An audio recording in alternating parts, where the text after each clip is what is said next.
오늘 본문의 말씀은 예수님의 공생의 사역이 거의 막바지에 이르렀을 때의 일입니다. 인류를 구원하시기 위해서 이 땅에 오신 예수님이 할 수 있는 마지막 일이 무엇인가를 예수님은 이미 알으셨습니다. 그 내용은 십자가를 지는 길뿐이었습니다. 그래서 십자가를 지기 위하여 예루살렘으로 올라오셨는데, 예루살렘에 올라와서 예루살렘 성전에 들어가 보니까 성전은 만민이 기도하는 집이 아니고 강도의 소굴이 되어져 있었습니다. 그래서 예수님은 예루살렘 성전을 깨끗이 청소하는 일을 하셨습니다. 여러분, 유대 지도자들이 그 성전에서 온갖 죄를 짓고 있는 그 상황에서 예수님이 성전을 깨끗이 하는 이 상황을 보면서 자신들의 죄를 깨닫거나 회개하려고 생각하지 아니하고 도리어 예수님을 책잡기 위하여서 계속 질문하는 내용이 마가복음 12장에 기록되어져 있습니다.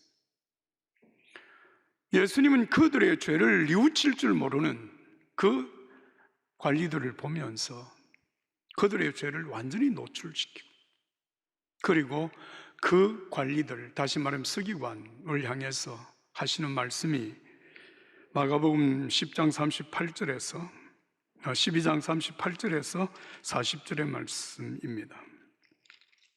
예수께서 가르치실 때에 이르시되 긴 옷을 입고 다니는 것과 시장에서 문안 받는 것과 회당의 높은 자리와 잔치의 윗자리를 원하는 서기관들을 삼가하라.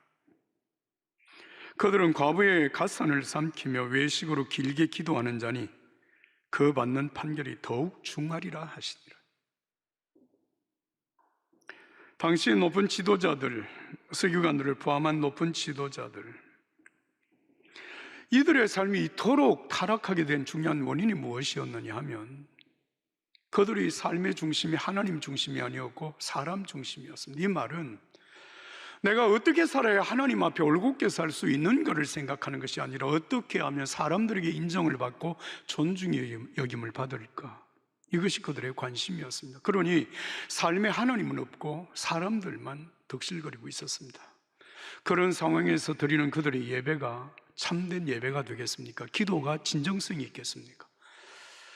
하나님 중심에서 떠난 여러분 사람들의 예배도 기도도 영혼이 없는 예배, 진실성이 없는 기도, 그렇게 성전을 왕래하는 사람들이 성전을 더럽혔습니다.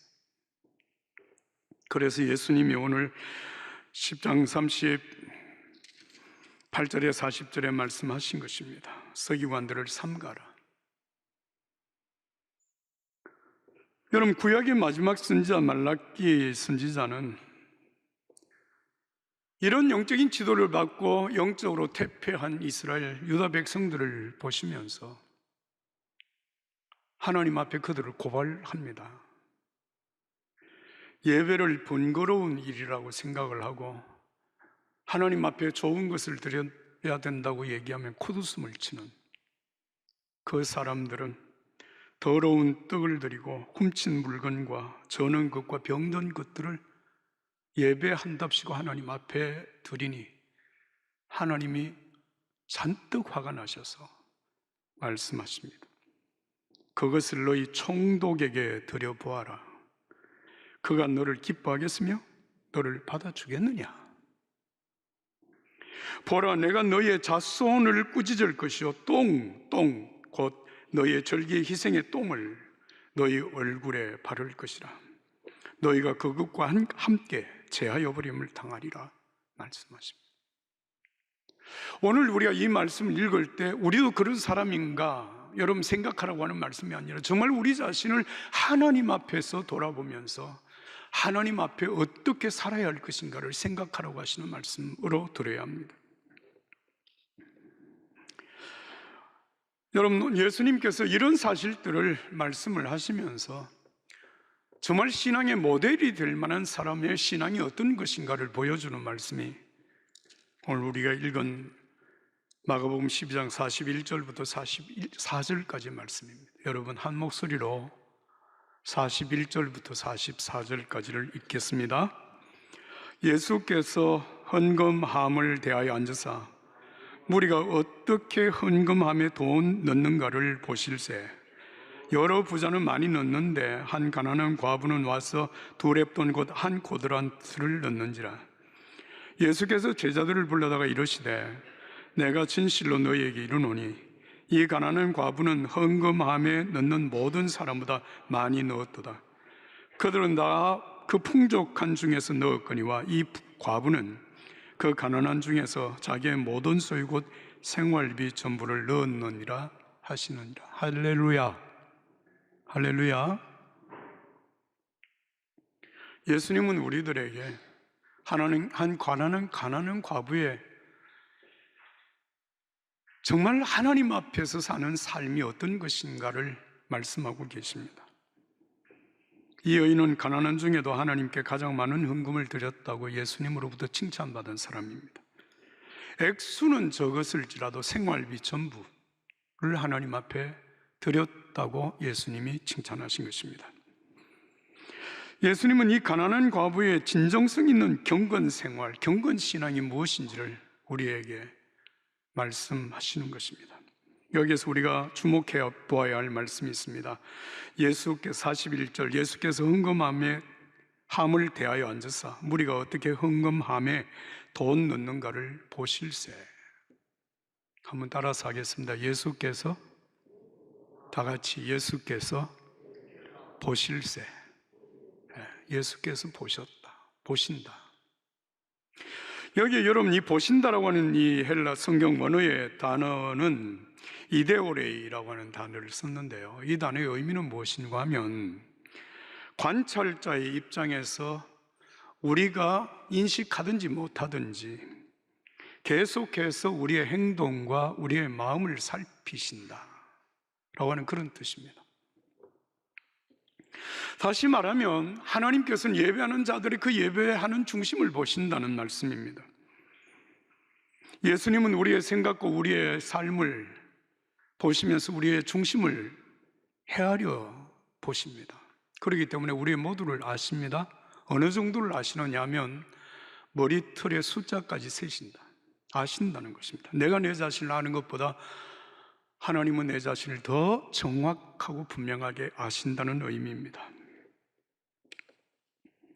여러분, 그 하나님이 우리를 그렇게 아신다라고 하는 말은 우리의 잘못을 찾아보기 위해서가 아니라 우리의 연약함을 보시고 우리를 도우기 위하여서 우리를 보고 계시다고 하는 그런 뜻입니다. 그런 눈으로 가인과 아벨이 예배하는 것을 보시고 하나님은 아벨의 예배를 받으셨습니다. 바리새인과 세리가 성전에서 기도하는 그 모습과 그 기도를 들으시고 세리의 기도가 옳다고 인정하셨습니다. 하나님은 예배하는 사람들의 중심을 살펴보십니다.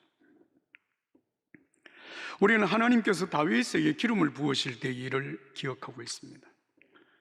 사무엘 선지자를 베들레헴 이새의 집으로 보내서 이새의 아들들 가운데 한 사람에게 기름을 부어 장차 이스라엘의 왕이 되게 하라고 하나님께서 이새의 집으로 사무엘 선지자를 보냅니다. 이새는 자기의 아들들 첫째, 둘째, 셋째를 사무엘 앞에 세웁니다. 그때마다 하나님께서 사무엘에게 이렇게 말씀을 하십니다. 겉모습이나 키를 보지 마라. 나는 그들을 이미 버렸다. 내가 보는 것은 사람이 보는 것과 다르다. 사람은 겉모습을 보지만 여호와는 마음의 중심을 보신다. 그렇게 7 아들들이 사무엘 앞에 나타날 때마다 고개를 저으신 하나님께서 8번째 아들 다윗이 사무엘 앞에 섰을 때 이렇게 말씀을 하십니다. 내가 이새의 아들 다윗을 보니 내 마음에 맞는 사람이다. 내가 바라는 모든 것을 그가 이룰 것이다. 할렐루야. 할렐루야. 하나님 마음에 맞다. 다윗의 마음. 하나님은 오늘도, 지금도 우리를 보십니다. 그냥 그 모습을 보시는 것이 아니라 우리의 중심을 보고 계십니다. 그런데 우리가 만약 하나님 중심으로 살지 아니하고 사람 중심으로 사람에게 어떻게 인정을 받을까를 생각하며 살게 되면 우리의 생각은 사람들과 비교하는 것으로 계속 살아가게 됩니다. 누가 더 크냐? 누가 더 인정을 받지? 누가 더 좋은 자리를 차지하지? 예수님의 제자들이 여러분 성령으로 충만해지기 전에 그런 생각으로 꽉 차 있었습니다. 예수님이 예루살렘에 올라가시기 직전에 있었던 일입니다. 세베대의 아들 야고보와 요한이 예수님께 가까이 나와서 이렇게 말합니다. 선생님, 저희 소원을 들어주시기를 원합니다.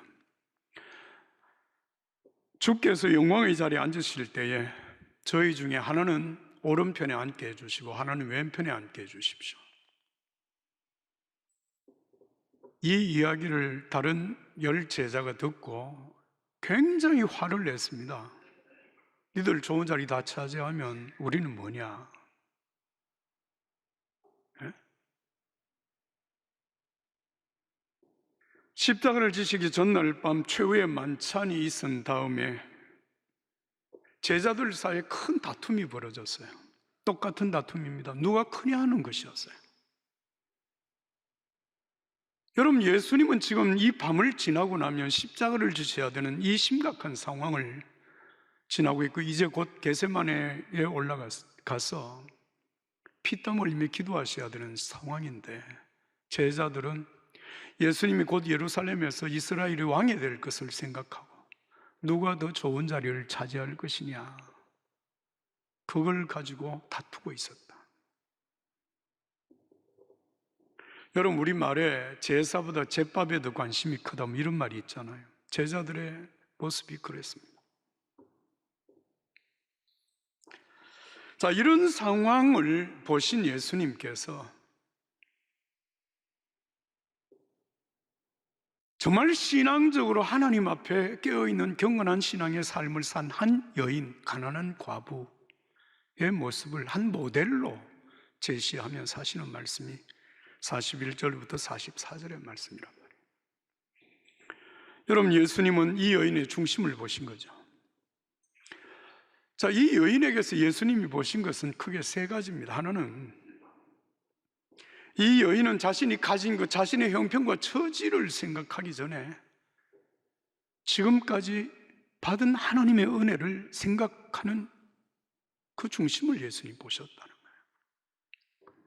생각해 보면 만약에 이 여인이 오늘 하나님 앞에 나와서 예배를 드리면서 랩돈 2개를 드리게 되는데 자기가 가진 것, 내가 하나님 앞에 드릴 수 있는 게 뭔가를 먼저 생각을 했으면 여러분, 이 여인은 아마 예배 자리에 못 나왔을 거예요. 왜?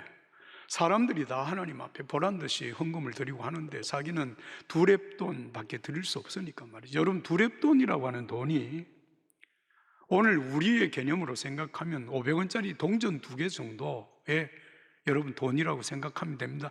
아주 가난한 사람이 그냥 한 끼 식사를, 아주 흐름한 식사를 할 수 있는, 글쎄 이게 뭐 요즘 우리 나라에서 1,000원 가지고 어디 가서 밥 먹겠어요? 말도 안 되는 소리지만 하여튼 아주 적은 돈이라는 얘기입니다. 근데 만약에 이 여인이 하나님 앞에 나가기 전에 자기가 가진 이 2랩돈 이것밖에 없는데 이것 가지고 내가 하나님 앞에 가서 고작 이것 가지고 이 초라한 모습으로 주님 앞에 쓴다면 이게 무슨 하나님 앞에 영광이 되겠느냐라고 생각을 했다면, 예? 내 가질 거야 뭐 하나님 앞에 예배를 드리는 자리에 있으나 마나 한 것이고, 내가 드리는 이 2랩돈은 여러분 하나님 앞에 드리나 마나, 있으나 마나 한 것이 아닌가. 여러분 그렇게 생각을 했다면 여인이 예배 자리에 나갈 수 있었겠습니까? 못 나가죠. 당연히 못 나갑니다. 그러나 이 여인이 그날 예배 자리에 담대히 나갈 수 있었던 것은 자기가 가진 것, 자기 지금 형편과 처지를 생각하기 전에 지금까지 내가 살아오면서 하나님께로부터 받은 은혜가 뭔가를 생각한 거예요. 그 은혜를 생각하니까 내가 가진 것, 내가 지금 처해 있는 형편과 처지가 문제가 아니라 정말 많이 있어도 그 입다 가지고 주님을 찬송할 수밖에 없고 내게 있는 모든 것을 주님께 드려서 예배할 수밖에 없는 그 마음의 감격을 갖게 된 것입니다. 예수님이 오늘 우리들을 보실 때 무엇을 보시겠느냐? 얼마나 좋은 옷을 입고 왔느냐, 얼마나 헌금을 드리느냐, 그 문제가 아니라 정말 내 마음속에 주님을 향한 그 감사, 내가 받은 구원의 그 은혜가 얼마나 큰지를 알고 하나님 앞에 감사한다면 하나님은 오늘 우리를 기쁘게 받으실 줄로 믿습니다. 또 한 가지 중요한 것은 이 여인은 자신이 드릴 수 있는 최선의 것을 드렸다는 사실, 이걸 주님께서 우리에게 말씀하시는 것입니다. 여러분, 우리가 어떤 일을 시작하기 전에 그 일로 인해서 만들어질 결과를 생각하면요, 여러분, 우리가 할 수 있는 일이 별로 없어요. 한 달란트 받았던 자가 한 달란트를 땅에 묻어두었다 가져왔다는 사실 때문에 주님께 책망을 받았던 사실을 우리가 기억하잖아요. 왜 한 달란트를 땅에 묻어두었을까? 저 사람들은 2달란트를 가지고 열심히 일하고 저 사람은 5달란트를 가지고 열심히 일을 하는데 나는 고작 이 1달란트 가지고 일해봐야 남는 게 뭐냐 그 말이야.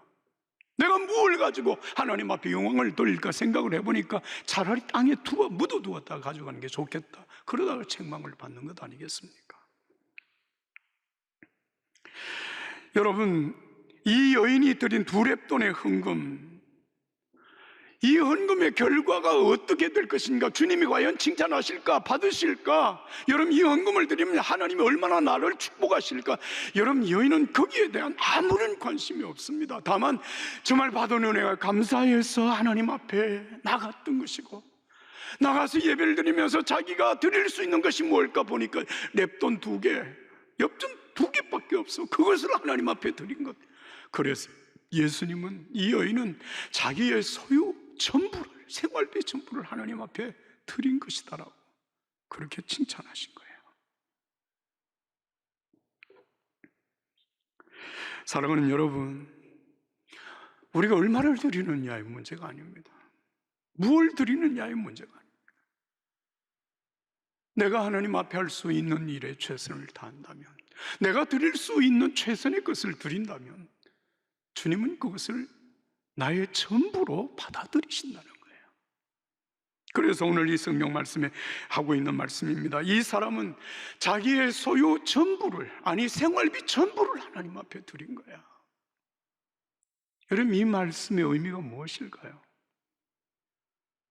여러분, 이 말씀은요, 오해하면 정말 시험에 듭니다. 무슨 얘기냐면, 우리가 하나님 앞에 다 드리지 않으면, 전부를 드리지 않으면 주님이 받지 않으시는구나, 그렇게 생각하면 시험 듭니다. 그게 그런 뜻이 아니에요. 여러분, 예수님은 오늘 이 본문 말씀에서 부자들이 조금 드렸다 그런 말을 요만큼도 하신 적이 없습니다. 의도를 가진 적이 없습니다. 다만 이 여인의 헌신, 자기의 전부를 드렸다. 여러분, 이 말의 의미가 무엇일까요?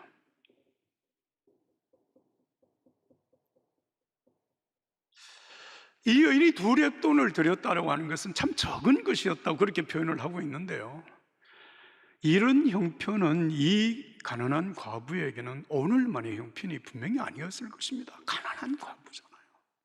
아마 어쩌면 굉장히 오랜 기간 동안 그렇게 살아왔을 것이고 또 앞으로도 그렇게 살 것이 충분히 짐작이 됩니다. 가진 것이 뭐가 있어요? 그러니까 이 여인은 하나님 앞에 기도할 때마다, 하나님, 내 창고에 좀 막 가득 좀 채워주셔서 주님 앞에서는 그날까지 먹는 거 걱정하지 않고 좀 살게 해주세요. 여러분, 그렇게 기도했을까요? 아니에요. 오늘 일용할 양식을 주시옵소서. 오늘 내가 살아가는데 필요한 양식을 주시옵소서. 그게 그의 기도의 어쩌면 전부였는지도 모릅니다. 창고에 쌓아둔 것은 아무것도 없지만 또 이 2렙돈을 드리고 나면 오늘 점심 먹을 수 있는 그 점심을 어떻게 먹을까를 걱정해야 될지도 모르지만, 그러나 그런 상황에서도 드리고, 여러분, 지금까지 그의 인생을 그렇게 살아왔다면 여러분, 놀라운 기적을 우리가 보지 않습니까? 그게 뭡니까? 여인은 지금 하나님 앞에 있다는 것입니다. 그렇게 가난해서 여러분 먹을 것이 없어서 죽었다면 여기 있겠어요? 아무것도 없는 상황에서 오늘까지 하나님께서 내 생명을 지켜주시고 여기까지 나를 인도하셨다고 하는 이 분명한 사실, 여인이 지금 하나님 앞에 두 렙돈을 드리고 있다는 것입니다. 지금까지 은혜를 베푸신 그 하나님을 생각하며 내가 드릴 수 있는 최선의 것을 드릴 때 주님께서 그를 칭찬하신가요? 여러분, 이 여인 혹시 이런 생각을 했을까요? 여러분 생각해 보세요. 내가 드리는 것 정말 보잘것없는 냅돈 둘이지만 주님께서 이 돈을 나의 전부를 받으실, 전부라고 생각하며 크게 받으실까? 여러분, 그런 생각을 여인이 했을까요? 언감생심입니다. 말도 안 됩니다. 예? 이 보잘것없는 예물을 하나님께 드리면서 내가 드린 이 생활비 전부를 드린 이 사건을 통하여서 예수님께서 많은 사람들, 제자들에게 그렇게 말씀을 하시고 예수님 재림하실 때까지 수많은 사람들에게 이 사실을 가지고 예수님이 영적인 교훈을 하실 것일까? 그런 생각을 했을까요? 언감생심이에요. 어림도 없는 생각입니다. 그런 생각 꿈에도 생각해 본 적이 없습니다. 다만 내가 할 수 있는 것을 하나님 앞에 한 거예요. 그런데 중요한 것은 여러분, 예수님께서 그 두 렙돈을 가장 많은 헌금으로 받으셨다는 거예요. 그 보잘것없는 것을 가지고 예수님은 오늘까지 우리들에게까지 지금 이 말씀을 교훈으로 하고 계시다는 것이고, 예수님이 재림하시는 그날까지 이 여인의 행한 일이 수많은 사람들에게 영적인 감동을 줄 것입니다. 사랑하는 여러분, 오늘 우리에게 필요한 것은 내가 무엇을 얼마를 드리느냐라고 하는 문제가 아닙니다. 정말 내 마음속에 나를 구원하신 하나님의 그 은혜, 그 은혜에 대한 감사와 감격, 그 감사와 감격으로 하나님 앞에 나오는 믿음을 하나님이 귀하게 보시는 거예요. 오늘 우리가 할 수 있는 일을 하고 우리가 드릴 수 있는 것을 드릴 수 있다면 여러분, 그 다음의 일은 우리가 하는 일이 아닙니다. 주님께서 하십니다. 예수님께서 하십니다. 그래서 예수님이 마태복음 6장 34절에 이렇게 말씀을 하십니다. 그러므로 내일 일을 걱정하지 마라. 내일 일은 내일 걱정할 것이 한날 괴로움은 그날 겪는 것으로 족하다. 오늘 내가 할 수 있는 일을 하면 돼. 내가 드릴 수 있는 최선의 것을 드리면 돼. 그 다음은 하나님이 하시는 거예요. 2021년 한 해는 참 어려웠습니다. 우리의 삶에도 여러 가지 많은 고통들이 있었습니다. 그런 상황, 이런 상황 속에서 우리는 다음 주일 추수감사주일을 맞이합니다. 뭘 감사할까요? 어떻게 감사할 수 있을까요? 오늘 예수님께서 한 가난한 과부의 경건한 신앙을 우리에게 모델로 제시하셨습니다. 내 형편, 내가 가진 것 이전에 먼저 받은 은혜를 생각하고 감사하라는 겁니다. 얼마를 드릴 수 있느냐의 문제가 아니라 내가 드릴 수 있는 최선의 감사를 드리라는 말씀입니다. 내가 할 수 있는 일을 하고 나면 그 다음은 하나님이 하십니다. 아무리 생각해봐도 우리의 신앙과 삶이 설 수 있는 가장 중요한 삶의 자리는 감사밖에 없습니다. 감사 속에서 우리의 인격이 성장하고 감사 속에서 우리의 믿음이 자랍니다. 감사하는 만큼 우리의 삶은 행복합니다. 하나님의 은혜가 여러분에게 함께하기를 예수님 이름으로 축복합니다.